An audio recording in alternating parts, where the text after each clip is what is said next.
This is the biggest prison in the world, designed to hold up to 40,000 inmates. It's a brand new high-security fortress.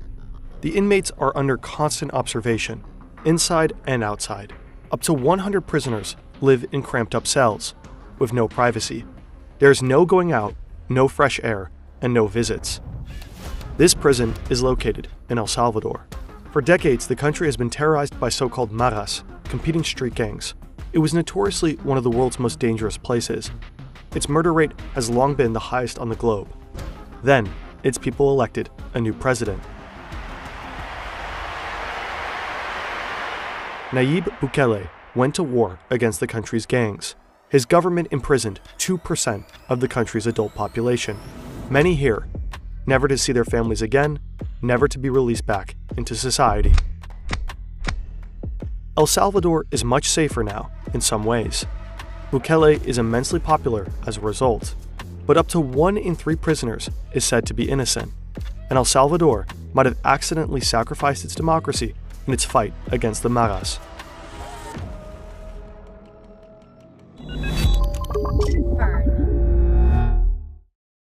This is Juan, a fictional character we base on real reports and material from the mega prison.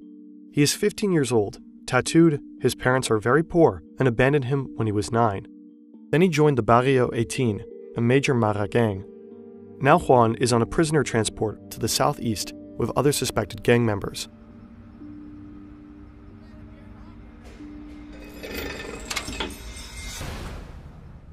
Three years earlier, Nayib Bukele became president of El Salvador. He's much younger than your average politician. He knows how to use social media and quickly rose to power. Fighting the maras dominated his political career. The gangs have their origins in U.S. cities like Los Angeles. After the young migrants were deported in the early 90s, they took control of the streets back in Central America. They've been terrorizing El Salvador for decades. Extortion, arms trafficking, and drug dealing. Maras rule entire communities and districts. They often recruit orphans and leave children in poverty with no choice. Join or die. During gang wars, innocent bystanders are often caught between the fronts on the street. The maras have attacked and set fire to buses on several occasions, even with innocent civilians inside them. In 2015, 18 people were murdered every day. El Salvador has a population of over just 6 million, which equated to over 100 murders per 100,000 inhabitants. A sad global record. As mayor of the capital, San Salvador, Bukele used mild means to fight this violence. Youth centers, streetlights, infrastructure, and education helped. Many voters like that. Now as president, he's changing his strategy. He wants to rule with an iron fist. At the beginning of his first term in office, the murder rate in El Salvador actually falls. But it also fell before that, and there are considerable doubts as to whether this was really due to his security politics. Also, Bukele is said to cooperate with the gangs. The maras are supposed to keep a low profile and reduce the murder rate. In exchange, Bukele promises benefits for imprisoned gang members. The gangs seem to have agreed and the violence decreases. Bukele denies any such deal has been made. Either way, in 2021, the population rewards Bukele and his party with a majority in parliament, and with more power.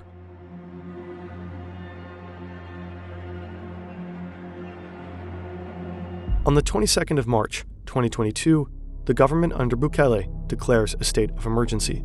The reason is a wave of murders by the maras. 10 days earlier, over 60 people fell victim to the brutal gangs in a single day. It seems like they stepped down from the supposed deal they had with Bukele. The state of emergency restricts freedom of assembly and freedom of the press. Anyone can be detained for 15 days without a warrant. The police had to meet strict arrest quotas. During the 15 days in police custody, it is decided whether somebody will remain in custody for up to 2 years as pretrial detention. Because of the 15 days of custody and thousands of arrested people, mass trials often decide on this pretrial detention. The judges decide the fate of up to 900 people at a time. Sometimes the judges are masked and remain anonymous. Anyone who ends up in pretrial detention usually spends more than a year in prison. The country's prisons became completely overcrowded. Some host 3 times the amount of prisoners they were built for. The conditions are brutal. Guards torture and most likely sometimes kill inmates. In the first year of the state of emergency alone, there are over 150 deaths in the prisons. Dead bodies are reportedly disposed of in mass graves. relatives not informed of the deaths. We aim to make tough subjects such as this one accessible through animation. That wouldn't be possible without our sponsors, like the truly amazing platform, Odoo, an all-in-one management platform. With Odoo, you can create your own website for free, whether you're an established business owner or just starting out.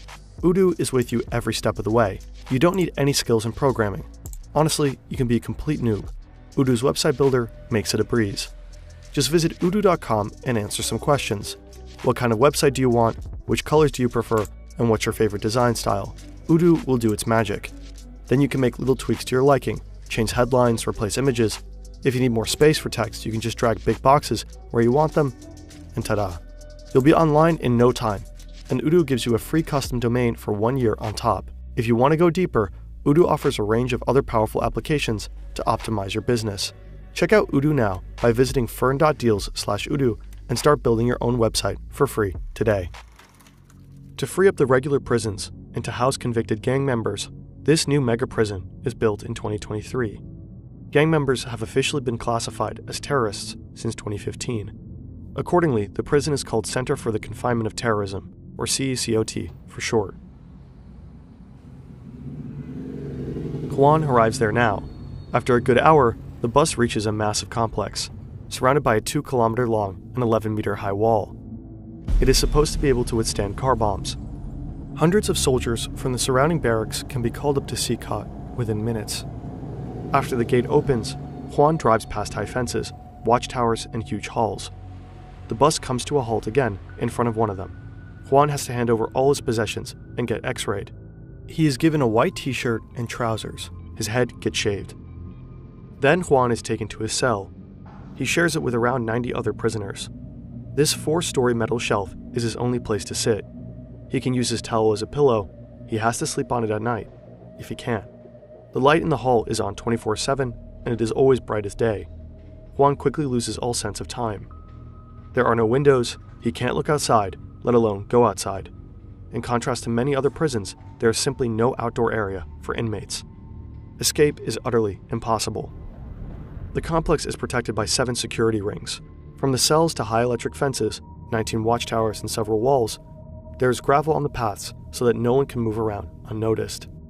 Some inmates can speak to their lawyers, but only by video call. There is a special room just for that. Juan only leaves his cell to work in the workshop every day, or to take part in mandatory joint sports sessions in the middle of the hall, always under strict surveillance by security guards armed to the teeth. They watch the prisoners from every angle. There is no privacy. Juan shares 2 large wash basins and toilets with his cellmates. The gym and canteen are only for prison employees. Prisoners eat in their cells.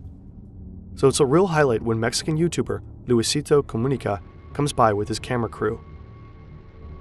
Similarly, when Lethal Crisis gets to film there. You can find both videos in our description. They have English subtitles. Some inmates may try to send a message to the outside world while being filmed. Anyone who's caught doing that or causes disturbance is put in a solitary cell. These are concrete bunkers with a water basin, a toilet, a simple concrete bench. There is no lighting in these cells. It is pitch black. Many prisoners will spend the rest of their lives in these conditions. Prison sentences in CECOT are set to last from 20 to over 1,000 years. The inmates are cut off from the outside world, their families and friends. There are no phone calls to CECOT and no visits. Some will never see their loved ones again. Juan is expected to be released from CECOT after 15 years. That is the maximum sentence for 15-year-olds. 16 and 17-year-olds can serve up to 30 years. What plans are there for him when he gets out of prison? None. Rehabilitation is not planned. Human rights groups such as Amnesty International, Human Rights Watch, and Christos Sol criticize CECOT harshly. Experts cast doubt if the clampdown can solve the country's problems long term. Containing people is a fairly good temporary solution. It's something that can happen fairly quickly with not a ton of money, and it's an investment to really expand rehabilitation programs and to look at preventative strategies. Ashley Battistini is a professor at Swinburne University of Technology in Melbourne. She works primarily on new intervention strategies for high-risk populations. According to her, CCOT only treats the symptoms of violence. Sooner or later, the violence could return in the same way, or worse. If you treat people like trash, you're really going to get trash behavior in return. People are not motivated to change when they are treated poorly and when they're not given opportunities to grow and develop. And so even though, again, it's doing what it's intended to do by containing this behavior, pulling these individuals off the streets, and you're seeing reductions in crime as a result of it, in the long term, it's really not going to be of benefit to society or to these individuals to just simply contain them without any goal of changing what is keeping them in that criminal lifestyle. But how should gang violence be combated? It's also going to need thought around preventative strategies and policy changes that, again, are causing people to go down this pathway in the first place. So, it's worth taking a look at what's going on in communities, with the economy. What is it that is driving people to enter these gangs and to keep these gangs so active and involved in the first place? According to Socorro Jurídico Humanitario, almost 1/3 of all prisoners in El Salvador are most likely innocent. Many were imprisoned based on a mass trial in front of a masked judge after they were arrested without a warrant. The government is aware that thousands of innocent people are in prison. The government claims that 8,000 people have already been released. About twice as many innocent people are likely still detained. Police had explicit orders to make arrests, no matter who they were really arresting. Porque hemos metido gente sin haber cometido ningún delito, sino que hay muchos casos solo por el simple hecho de ser jóvenes. Las patrullas tenían que detener cierta cantidad de gente diaria para que la suma de detenidos fuera aumentando, y así decir de que si no deteníamos a 20 personas, no podíamos regresar a la base. Y allí fue que allí agarrábamos a cualquiera que hallábamos en la calle, ¿verdad? Poverty is a big factor that drives people into the arms of the gangs. During Bukele's last term of office, extreme poverty in El Salvador has doubled. At the same time, poor people were particularly affected by the wave of arrests. They are often unable to afford legal assistance. Nonetheless, many people of El Salvador view all of this as an incredible success story for Bukele. Over 70,000 arrests since the beginning of the state of emergency, opening the largest prison in the world, a historically low murder rate. According to the government, just under 500 murders in 2022 and only 154 murders in 2023. El Salvador went from one of the most violent countries in the world to one of the safest in Latin America. So Bukele was re-elected as president in February of this year by a huge margin. The Constitution did not actually allow him to be re-elected, so he had it changed. Just one of many erosions of El Salvador's democracy. Already in 2020, he had marched into parliament with armed soldiers to influence a vote. Freedom of expression, freedom of assembly, and freedom of the press have been restricted for over 2 consecutive years now. While reading up on this topic, we found this quote in The Guardian. Bukele is highly undemocratic, highly abusive, and highly popular. For some, it's hard to accept that these 3 things can coexist. Bukele jokingly called himself the world's coolest dictator on Twitter a few years back. Doesn't seem so funny now.